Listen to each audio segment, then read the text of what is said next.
And nevertheless, that's it. That my people think, and we are grateful that you all do.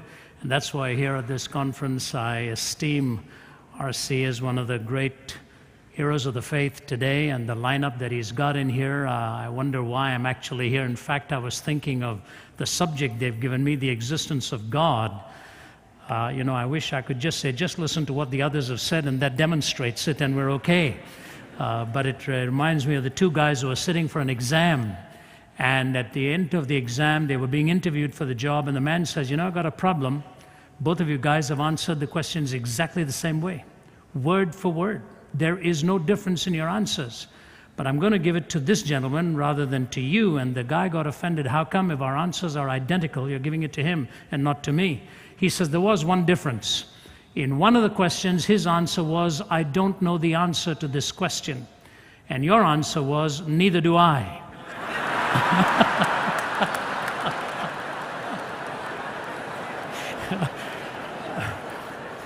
So I just feel like saying, so do I, what you've just heard.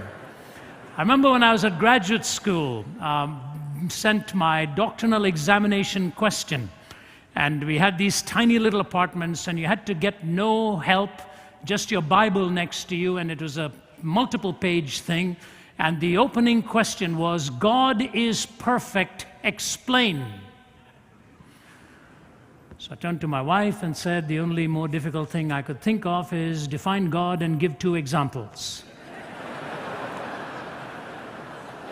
Now, the fascinating thing about that question is there was just this much of space in which to do the explaining. And I was grateful for that, because the longer the answer, the greater the possibility of heresy on something like that. So I answered in one line. He's the only entity in existence, the reason for whose existence is in himself. All other entities or quantities exist by virtue of something else. And in that sense, he alone is perfect. Uncaused, infinite, independent. Being in essence. And so when we talk today about a subject as transcendingly intimidating as that, we've got a tough subject on hand. So I'm going to take it in 3 phases. The first I'm going to talk about is the intense philosophical problems that arise from the denial of God's existence. Number 2, how then do we demonstrate God's existence? And number 3, why is the Christian faith unique in representing this particular notion of God and who he is? So that's a tall order within a few minutes on hand, but we will make our attempt to do so. So put your thinking caps on and race along with me. We'll try and do our best, and hopefully the other messages converge at the same time. Many of you are familiar with these lines of Friedrich Nietzsche.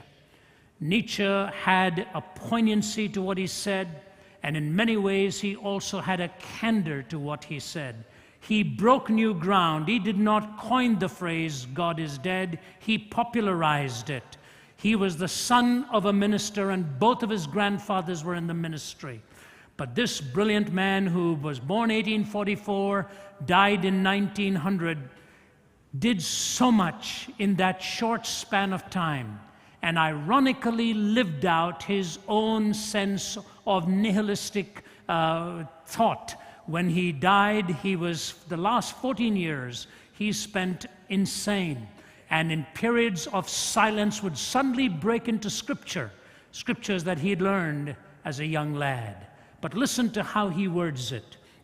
Have you not heard of that madman who lit a lantern in the bright morning hours, ran to the marketplace and cried incessantly, I'm looking for God, I'm looking for God. As many of those who did not believe in God were standing together there, he excited considerable laughter. Have you lost him then, said one. Did he lose his way like a child, said another. Or is he hiding? Is he afraid of us? Has he gone on a voyage or emigrated? So they shouted and laughed, but the madman sprang into their midst and pierced them with his glances. Where is God? He cried. I'll tell you, we have killed him. You and I, we are all his murderers. But how did we do this? How were we able to drink up the sea? Who gave us a sponge to wipe away the entire horizon? What did we do when we unchained this earth from its sun? Whither is it moving now? Whither are we moving now? Away from all suns, maybe? Are we not perpetually falling backwards and forwards and sidewards and in all directions? Is there any up or down left? Are we not straying through an infinite nothing? Do we not feel the breath of empty space? Has it not suddenly become colder? Is not more and more night coming on us all the time? Must not lanterns now have to be lit in the morning hours? Do we not hear anything yet of the noise of the grave diggers who are burying God? Do we not smell anything yet of God's decomposition? God's decomposed too, you know, and he is dead. He remains dead. We've killed him. Now, how shall we, the murderer of all murderers, compose ourselves? Because that which was holiest and mightiest of all that the world has possessed has bled to death under our knives. Who will wipe this blood from us? With what water can we purify ourselves? What festivals of atonement, what sacred games will we need to invent? Is not this the greatest of deeds, too great for us? Must we not now ourselves have to become God, simply to seem worthy of what we've done? There's never been a greater deed, and whoever shall be born after us for the sake of this deed shall be part of a higher history than all history hitherto. It's been related further that on the same day the madman entered diverse churches and there sang a requiem, Aeternam Deo. Let out and quieted, he said to have retorted each time, what are these churches now, if they're not the tombs and sepulchres of God? God is dead. We have killed him. You know, with all due respect for Nietzsche and regard for him, the thing about him I like is his candor. He is raising the right questions of the implications of a godless universe. Who gave us a sponge to wipe away the entire horizon? Is there any up or down left? Must not lanterns now have to be lit in the morning hours? What he's really saying is, this is so humongous a deed that everything will have to be redefined. Everything. And so the atheist, if you'll pardon the crassness of it, my professor, Dr. Geisler, in my graduate school days used to have a very dry wit, had a dry wit, and he would say things like this: the atheist is better at smelling rotten eggs than laying good ones. He's right. They're able to sort of take this blade and lacerate away. Read Sam Harris's book, you know, The End of Faith.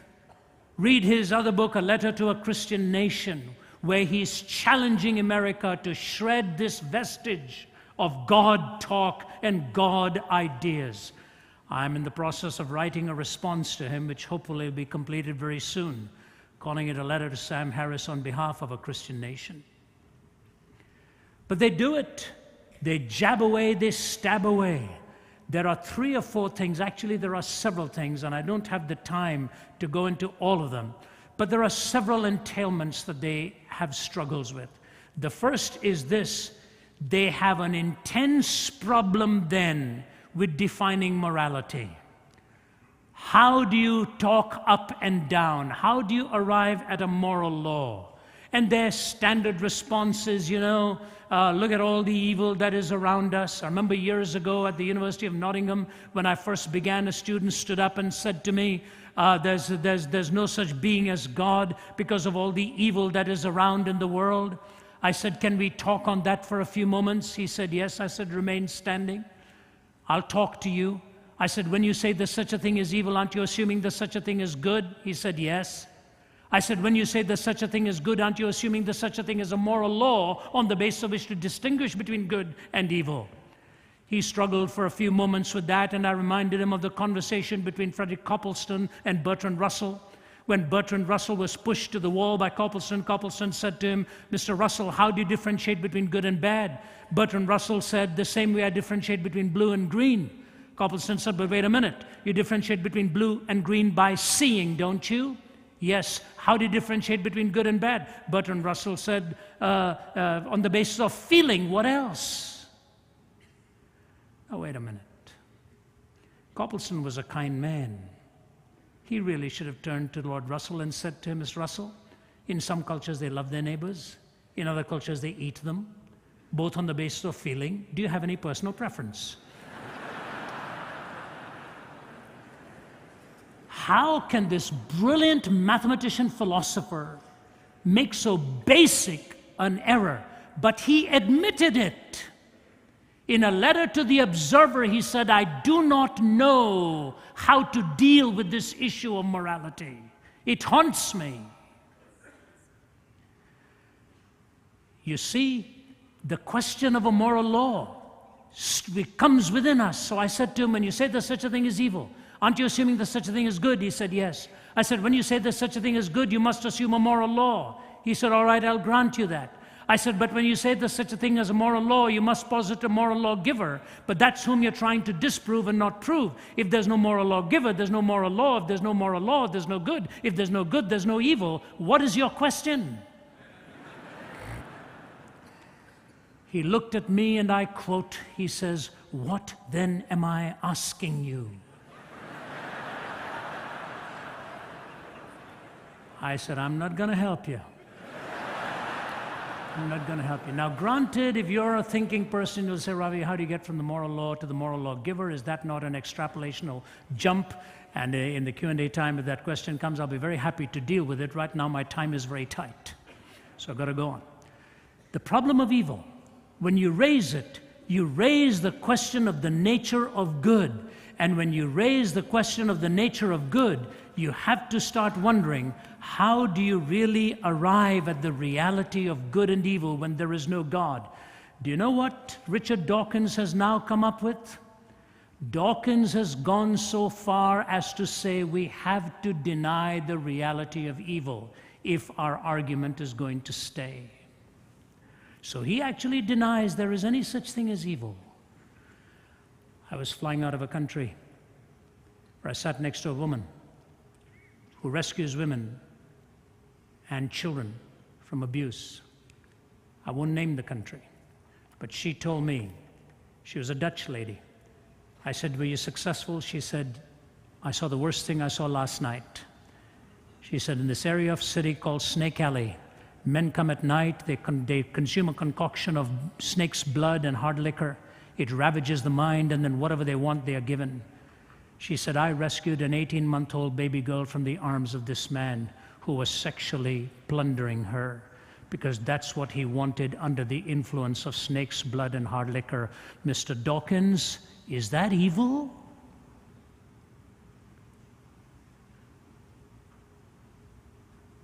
Can you imagine there walk human beings for whom that is pleasure? Is this the ravaging of just the brain or the ravaging of the soul? Dawkins says, no, we're dancing to our DNA. Is that what he was doing? It's easy to come up and say, God is dead, God doesn't exist. How then do you make any moral pronouncements of any kind? Alan Dershowitz, Harvard. I don't know if there's good, but I have to say there's such a thing as evil. What? Day before yesterday's USA Today. An article advertised on the front page and then in the book section of a recent psychiatric study that is actually saying evil is real. Evil is real. And then they bring all the gurus to try and counter the point. There's no moral law. There's no rational way. And if, just in case you think I'm making this up, listen to the most brilliant, prolific Canadian atheistic philosopher, Kai Nielsen. We have not been able to show that reason requires the moral point of view, or that really rational persons, listen to this qualifier, or that really rational persons, unhoodwinked by myth or ideology, need not be individual egoists or classical amoralists. Reason does not decide here. The picture I have painted for you is not a pleasant one. Reflection on this actually depresses me. Pure, practical reason, even with a good knowledge of the facts, will not lead you to morality. This is an atheist saying that. Rationally, you cannot get there. Listen to Bertrand Russell. He says this. He says, I cannot live as though ethical values were simply a matter of personal taste. And he says, I do not know the solution to this.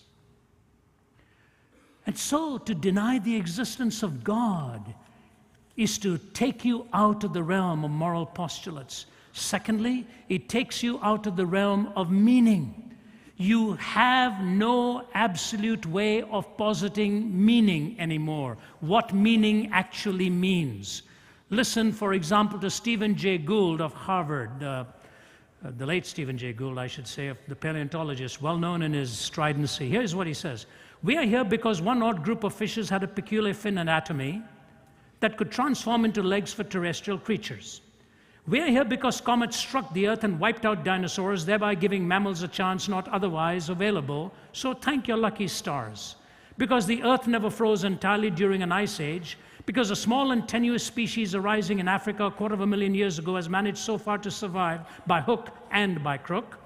We may yearn for a higher answer, but believe me, none exists.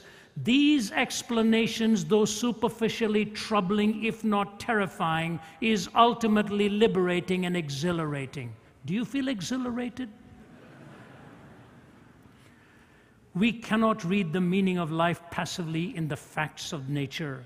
We must construct these ourselves from our own wisdom and ethical sense. There is simply no other way. That's why the rock musician says, knowledge is a deadly friend when no one sets the rules. The fate of all mankind I see is in the hands of fools. Confusion will be my epitaph as I crawl a cracked and broken path. If we make it, we can all sit back and laugh, but I'm afraid tomorrow I'll be crying. No moral law, no meaning, and lastly, of the atheist, amongst many other things, there's no hope. There's really no hope. Do you know how much this world longs for hope? Let me give you an incredible illustration of this. I was in Lebanon a few weeks ago, and my traveling associate, Philip, was with me. He was having breakfast with some Iraqis. And the pastor from Iraq was telling us that a few weeks before that, 3 weeks before we were conversing, he was driving along the streets of Baghdad. He's a young man with a young family. He said, suddenly a huge booming sound. My car actually was lifted off the road, and I looked around, and the buildings around me were collapsing. And I literally saw one man's limbs flying off his body as he fell onto the sidewalk there. He said, I had to stop. My head felt cold, and as I touched my face, blood was pouring out of my ears from the concussion. He said, I was in a state of shock and taken to the hospital. He said, Brother Ravi, we live with this every day. When I say goodbye to my children in the morning, I never even know I'm going to see them. And so Hassan was chatting. I leaned forward. I said, Hassan, is it good or bad what's happened in Iraq? What we did? I said, I want to hear from your mouth. Tell me. He said, before America came to our help, we were living with a lot of pain, everyday pain. After America's come to help us, we still live with a lot of pain, but now we have pain with some hope.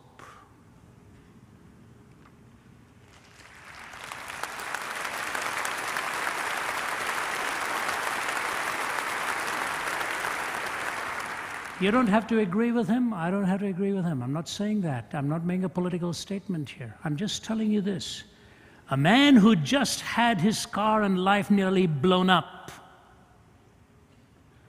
is looking you in the eye and saying, we could not live without hope. Today's story in the Houston Chronicle, an 11-year-old boy who for 1 year has fought for custody of his baby sister, who was described as nothing more than fetus Holloway, stillborn. 30-some weeks or something like that, pregnant, I forget how it was. Stillborn. The mother is in drug rehab. Father cannot be found. This 11-year-old boy goes to the medical authorities and asks for the body of his sister. For 1 year, he fought it. And he got the little body back. He takes 3 of his cousins and conducts the funeral with some stuffed animals and some flowers and a pink blanket. He lost his dad when he was 1 year old, he says. He says, now my sister Rachel, who had no name in the morgue, he's given her the name Rachel. He says, now my sister Rachel and my daddy are in heaven together.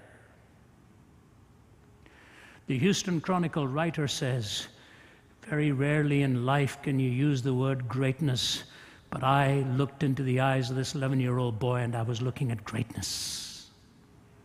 Hope. The atheist has got nothing to give to you. You die, it's nothing more than a physical compilation of atoms that had no prevision of what it was forming. And so you denounce God, you end up with no moral law, no meaning, and no hope. All right, what does that do about the existence of God then? How do we try to even demonstrate that? Let me get into some little bit of an argumentation here, and you may not be able to write as fast as we speak this, but thankfully you're able to hear that again and at least make notes on it. I don't use PowerPoint. I'm technologically challenged. I always say, he gives me the power and I try to make the point.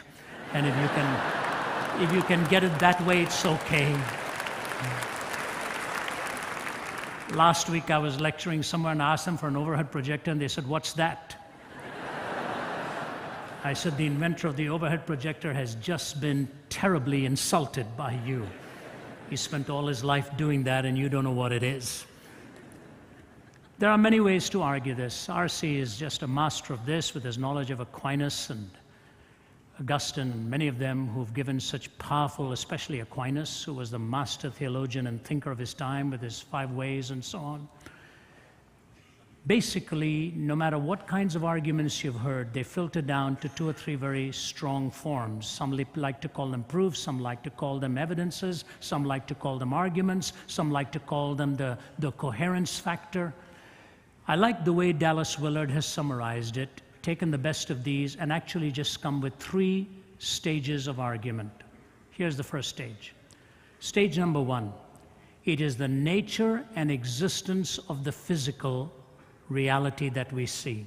Now listen to this statement very carefully. However concrete physical reality is sectioned up, the result will be a state of affairs which owes its being to something other than itself. No matter how you section down physical concrete reality, no matter how small you break it down, no matter what you do with it, you end up with the state of affairs that physical quantity owes its being to something else and is not self-existent. It is not self-explanatory. If I were to bring an apple to you and show you that apple, you can cut that apple down, you can grate it, you can slice it, you can take it under all kinds of telescopic or microscopic study or whatever it is, you'll end up with the same reality that it doesn't explain its own existence. Now, that every physical state, listen now, no matter how inclusive, has a necessary condition in some specific type of state which precedes it in time and is fully existent prior to the emergence of the state which it conditions. What does that mean? You take this apple. You know the apple didn't bring itself into being. Whatever was needed to bring that apple into being, a full-grown tree in your backyard or whatever, had to pre-exist, and all the conditions needed for that tree to exist prior to the bringing forth of this apple had to be completed in time in order that this apple through the blossom may then ultimately grow as a fruit on that tree. The apple doesn't explain its own existence. It is dependent on something which also had to be completed in time in order to produce the entity you are discussing. But the reality is, neither does the tree explain its own existence.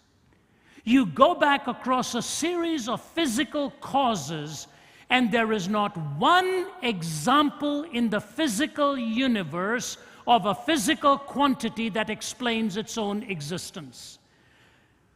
And to add to it, if you start back from the apple I'm illustrating and go back all the way to the series of causes, You cannot have an infinite series of causes in time, because if you had to have the infinite series of causes, it would never have arrived at this moment.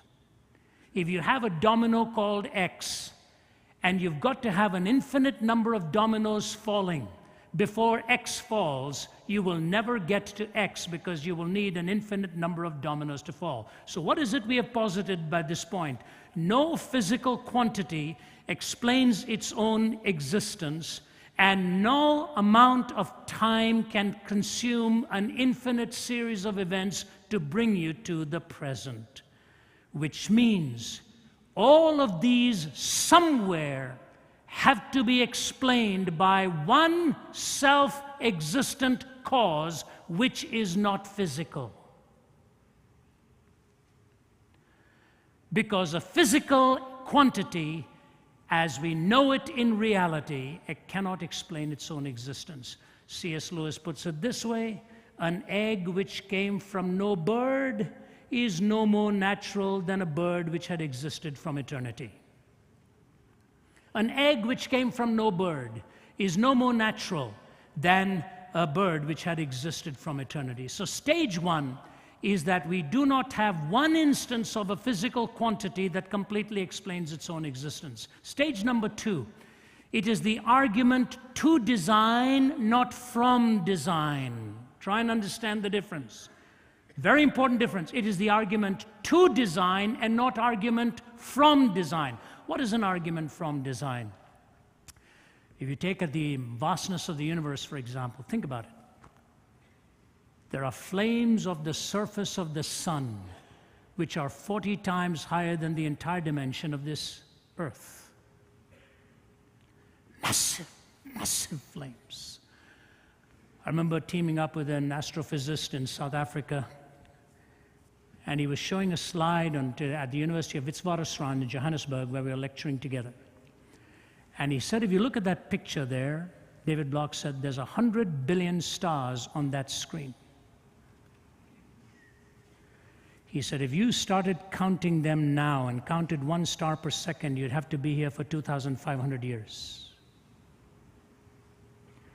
Just the vastness of it. I remember doing a course in quantum theory under the famed quantum physicist John Polkinghorne, president of Queen's College, Cambridge, who was a latecomer to Christ. Polkinghorne once talked about all of the contingencies in the early picoseconds of the universe. You know what a picosecond is? A picosecond is that amount of time which elapses when it takes something traveling at the speed of light to cross the strand of a single breath of hair. That's a picosecond, which means almost abstract. Think about it. In the early picoseconds of the universe, he talked about the early contingencies. Here's what Polkinghorne said to us. He said, you know, take the expansion-contraction ratio. It had to be so exact, margin of error so small. He said it would be like taking aim at a 1 square inch object at the other end of the known universe, 20 billion light years away, and hitting it bullseye. That's just one contingency. And then in typical British understatement, he turned to us and said, you know, gentlemen, there's no free lunch. Somebody had to pay. That's an argument from design. What do we mean by an argument to design? The argument to design, and I want you to understand me very carefully now, evolution is not an explanation for ultimate origins. It is not an explanation for ultimate origins. Evolution doesn't explain the Big Bang. Did the Big Bang evolve? What caused the Big Bang? If you were in your room sleeping at 3 o'clock in the morning and you heard a little bang, you'd want to know what the little bang was. We just think we've talked about the Big Bang and we've solved it. The Big Bang didn't evolve. I remember talking to a group of scientists at University of Florida. They're having dinner together. I'm not very comfortable with scientists. If you're one of them, forgive me. I know philosophers can be boring too. I remember Lee Strobel telling me he blames me for his son going into philosophy.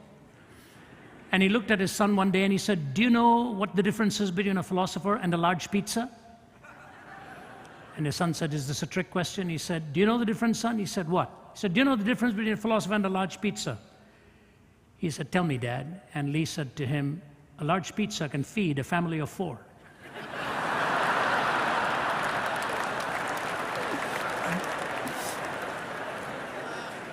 So we're having dinner, physicists and myself, waiting for the dinner to be over so I could leave and sound normal again.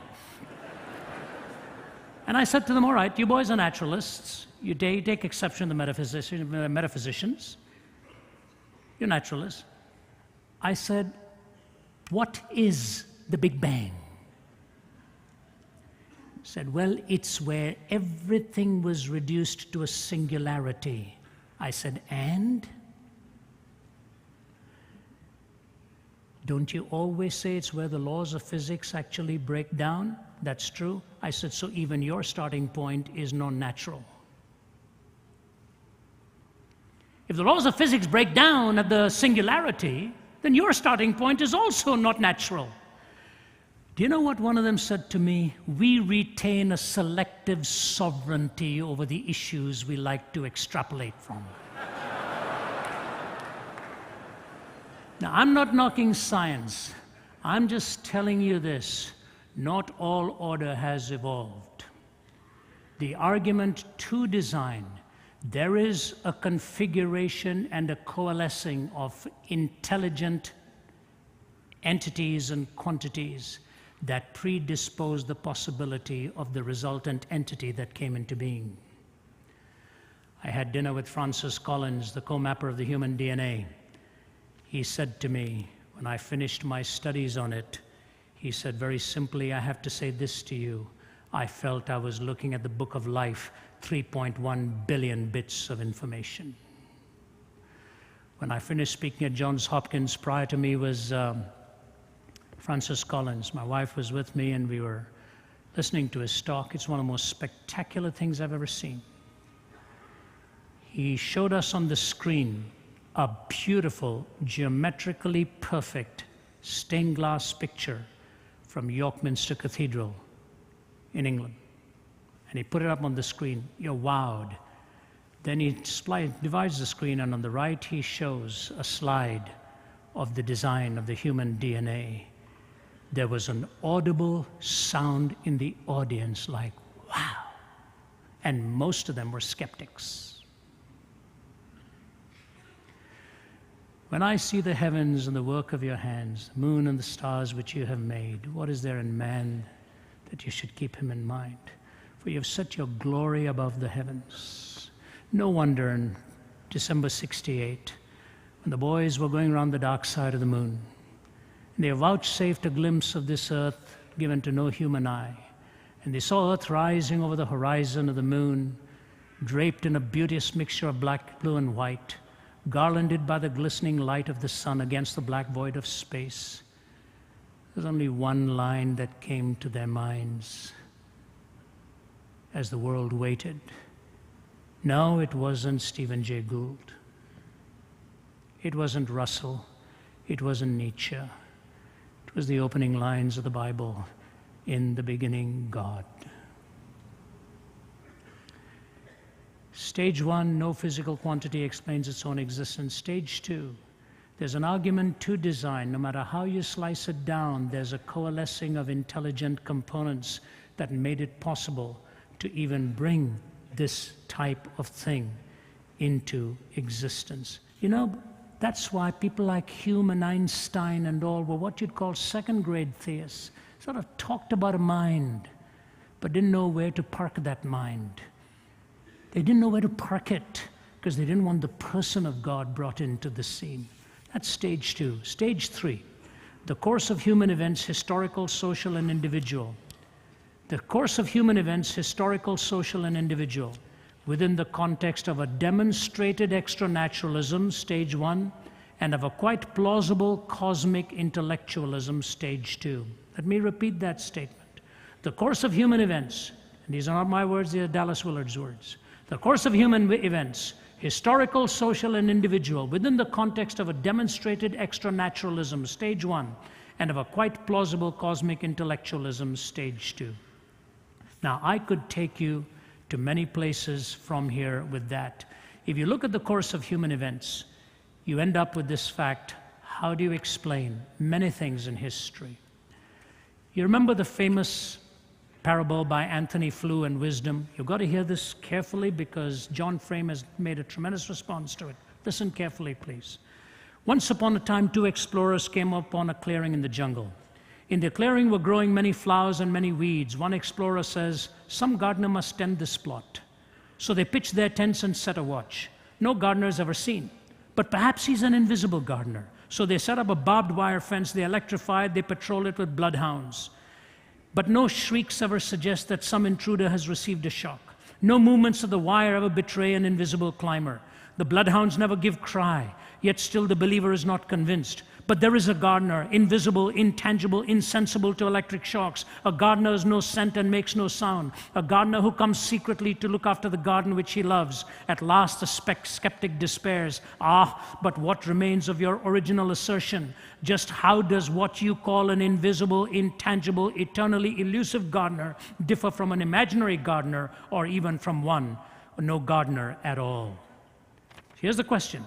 How does what you call an invisible, intangible, eternally elusive gardener differ from an imaginary gardener, or even no gardener at all? John Frame, in his Apologetics to the Glory of God, begins with this. Once upon a time, 2 explorers come upon a clearing in the jungle. A man was there, pulling weeds, applying fertilizer, trimming branches. The man turned to the explorers and introduced himself as the royal gardener. One explorer shook his hand and exchanged pleasantries. The other ignored the gardener and turned away. "There can be no gardener in this part of the jungle," he said. "This must be some trick. Someone is trying to discredit our previous findings." They pitch camp every day. The gardener arrives, tends the plot. Soon the plot is bursting with perfectly arranged blooms. He's only doing it because we are here to fool us into thinking this is a royal garden. But one day the gardener takes them to a royal palace, introduces the explorers to a score of officials who verify the gardener's status. Then the skeptic tries a last resort. Our senses are deceiving us. There is no gardener, no blooms, no palace, no officials. It's all a hoax. Finally, the believer despairs. But what remains of your original assertion? Just how does this mirage, as you call it, differ from a real gardener? Do you follow the point? The gardener did come, and the gardener was seen. Let me give to you 3 or 4 reasons why this gardener reveals God so perfectly. First, his description of the human condition. He points to your heart and my heart so accurately that when you finish reading Jesus' description of you, you know he knows you extremely well. And so the woman at the well who tries all these theological smoke screens, finally, he says to her, "These are not your real questions, are they? You've had 5 broken relationships. The man you're living with is not your husband. Isn't that true?" He did that so gently that she runs back to her village and says to the people, "Come back and see the one who told me everything about myself. Truly, Messiah has come." You take the readings of Muhammad, Buddha, Krishna, if he ever lived, and see their description of the human condition. It doesn't conform to reality. But you take the description of Jesus, that all have sinned and come short of the glory of God. So whether you're the head of Enron or whether you're running Playboy magazine, the heart is desperately wicked above all things. And that's precisely the point of the article 2 days ago in USA Today. The psychiatrist says, no matter who we are, when the chips are down and the compulsion is there, every one of us turns out to be a rotter. That's what the Bible said. That's what the Bible says. You know, I remember walking through Auschwitz years ago and seeing the horrors of what was done. My wife is really quite extremely well read on world wars and especially Second World War, and almost everything she ever reads out to me or quotes to me or talks about tells you what shocked humanity was that they were ordinary people. Ordinary people. Ordinary human beings. Eichmann, Goering, Himmler. When they sat being tried, one of them basically said, the first time I said yes, I didn't like it, but then I got used to it, to the slaughter of millions. Go to Auschwitz and Buchenwald and Dachau and see the human heart. And you know, we gotta get away from all of this. People like Sam Harris and all who brandish their penmanship like a sword to lacerate Christians and all the wars we've caused, has he ever counted the millions that atheism has killed? And the difference in atheism, it can logically emerge. In a transcendent Judeo-Christian worldview, it would have to be in violation of what they believe. The kind of stuff that's going on.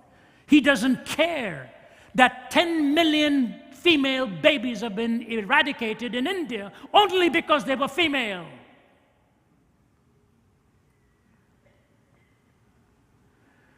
Is this all right? Or is this the human heart displayed in such heartbreaking ways?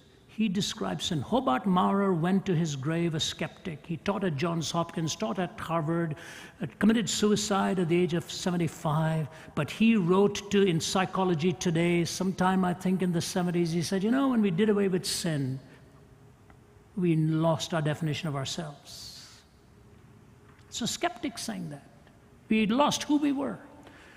Description of the human condition. Secondly, in the person of Christ as he is revealing God, the marvelous coalescing of absolutes in him.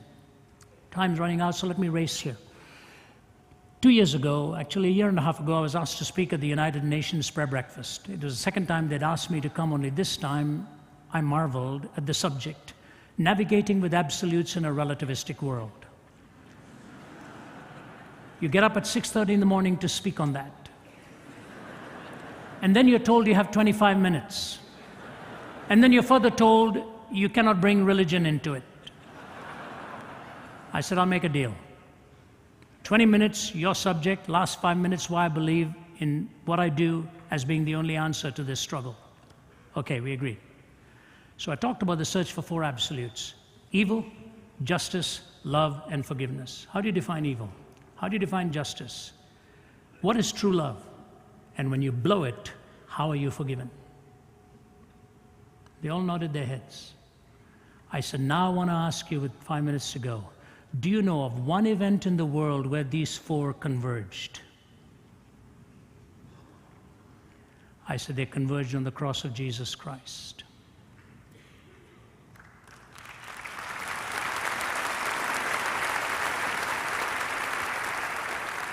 Evil was seen for what it was. Justice was met out by a righteous and a holy God. Love was displayed unparalleled to a point where he looks at a young man and says, take care of her. She's now your mother. A cosmic drama was unfolding, and he cared for the one woman who had so nurtured and cared for him. And then I said, forgiveness, that he's willing to wipe your slate clean and forgive you. Do you know, there was an ambassador from one country, I will not name it, it was an atheistic country. They stood in line to shake hands. The president of the UN says, would you come up to my office and please pray for me and my staff? I go up and come. Before that, this man shakes his hand. He said, can I talk to you for a moment? He said, I come from an atheistic country. I didn't want to come here. I don't want to come here. We don't believe in God out there. And I wondered why I was here. He said, this morning I find out why I'm here. Pray for me. God revealed in Christ, where absolutes converge in an unparalleled way. The description of evil, the convergence of absolutes, thirdly, the disclosure of reality.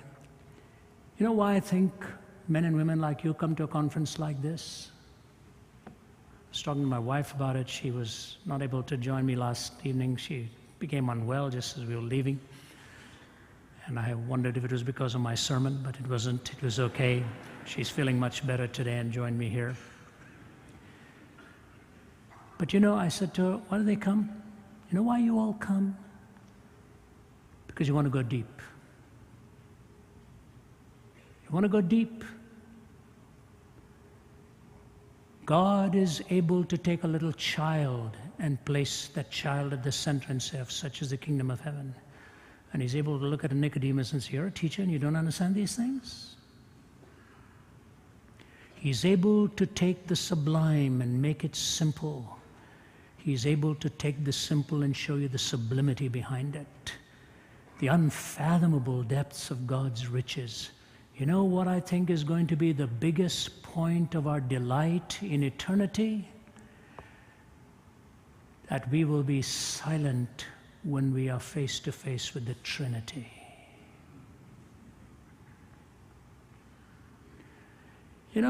Peter knew the difference between one fish and 3 fishes. Paul knew the difference between 1 and 3. This marvelous mystery of the Trinity, which may be the only explanation for the Greek search of unity and diversity. Because unity and diversity in the effect must presuppose unity and diversity in the first cause. And only in the Trinity is there the community of unity in diversity. God is a being in relationships, and our hearts hunger for a relationship as we live here. Marvelous depth of truth. The atheist stuff looks so shallow after this. You say, what? When somebody asked Francis Crick, the Nobel laureate, for originally cracking the code of the DNA, he said, how did we come to be then? What happened? How did we have all these components to bring us to being? This was a skeptic asking him. Do you know what Francis Crick said? It would have to have been a spaceship that came from another planet, that brought spores to seed the earth, and that's how we came to be. Now, if that's reason, give me faith.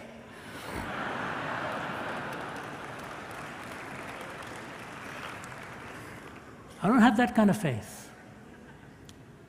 That's what you call nonsense in sophisticated language. He says that again and again and again. No, when we see the disclosure of reality, and the last thing I say to you is this, the resurrection of the body. The resurrection of the body. Isn't it marvelous to know that God identifies both the physicality and the spirituality as real components of our lives? We will have a glorified body, and so if you violate sexuality, you violate it at your own risk. You violate the temple of the living God. The absolutes are shown in the sacredness of the body and the sacredness of that transcending spirit of the human being. God raises the body, as it were, the resurrected body. My wife's father passed away 1.5 years ago, and he was a military man. He was in the Second World War navigating. Whenever a body was ever lowered into the ground, he always stood at attention, saluted. The respect. The person may be dead and not inhabiting the body, but the body was a place of respect. You respect the human body. You remember that.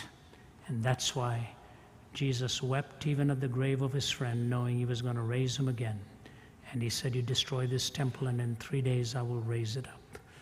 I want to close with one humorous line, and I think I'm just on target here, I believe. That in itself is a Class B miracle. That alone ought to make you believe in God.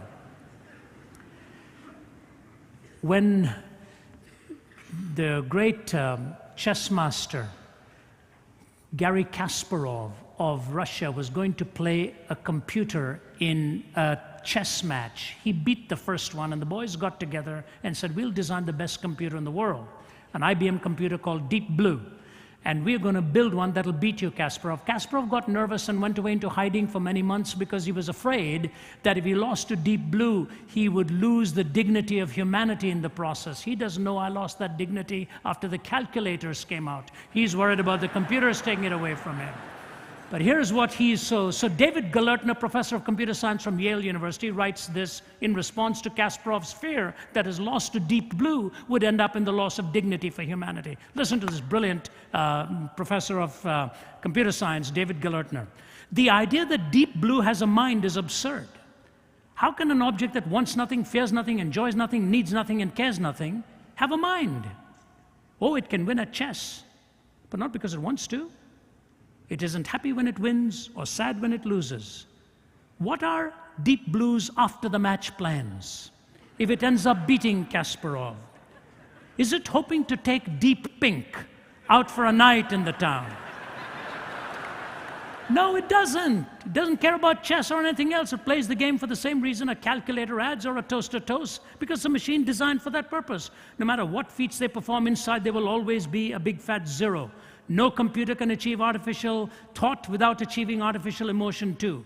In the long run, I doubt if there is any kind of human behavior computers cannot fake, any kind of performance they cannot put on.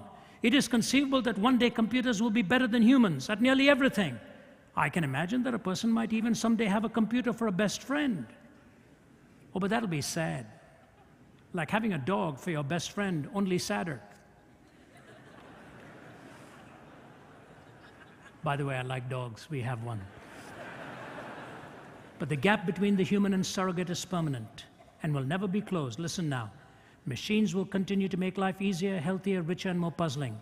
And human beings will continue to care ultimately about the same things they always have, about one another, and many of them about God.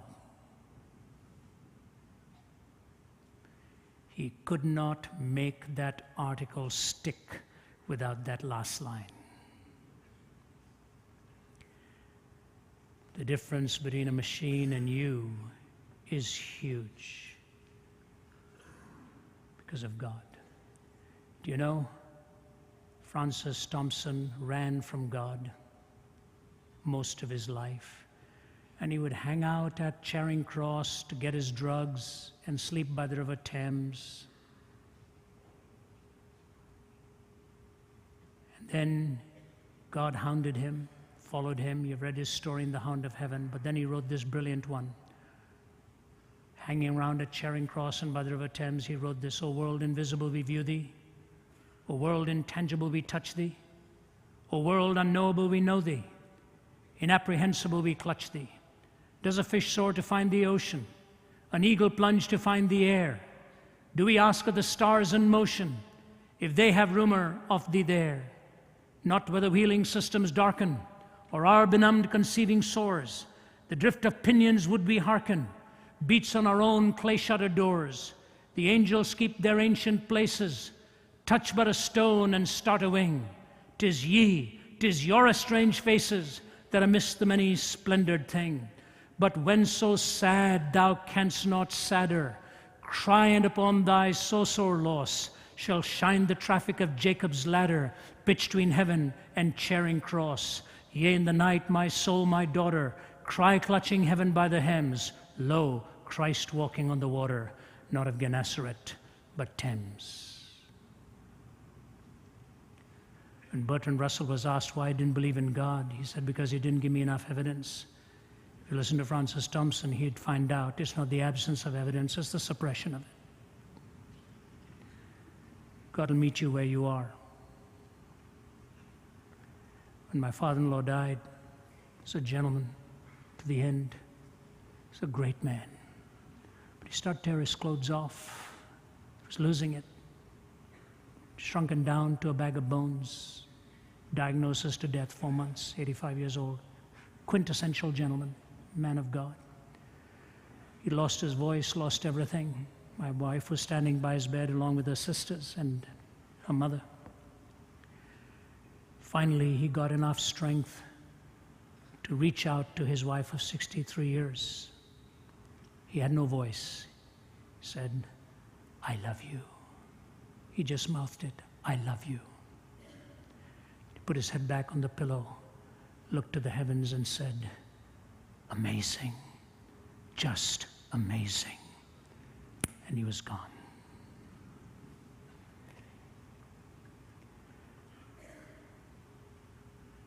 But purer and higher and greater will be our wonder, our transport when Jesus we see. Deny God, the philosophical entailments are insoluble. Find the steps to him, something beyond the physical, only an intelligent entity who came into history, who described and was seen and was heard, who described your heart and mine and the person of God. I believe in God, who sent his only begotten Son, Jesus Christ, because of whom I stand before you, because of whom I was rescued from a bed of suicide at the age of 17 in Delhi. He was near to me. He's near to you. Love the atheist and live the life, as Ronald Reagan used to say in his own simple way. Serve the atheist with a fine dinner and ask him if he believes in a cook. God bless you. Thank you.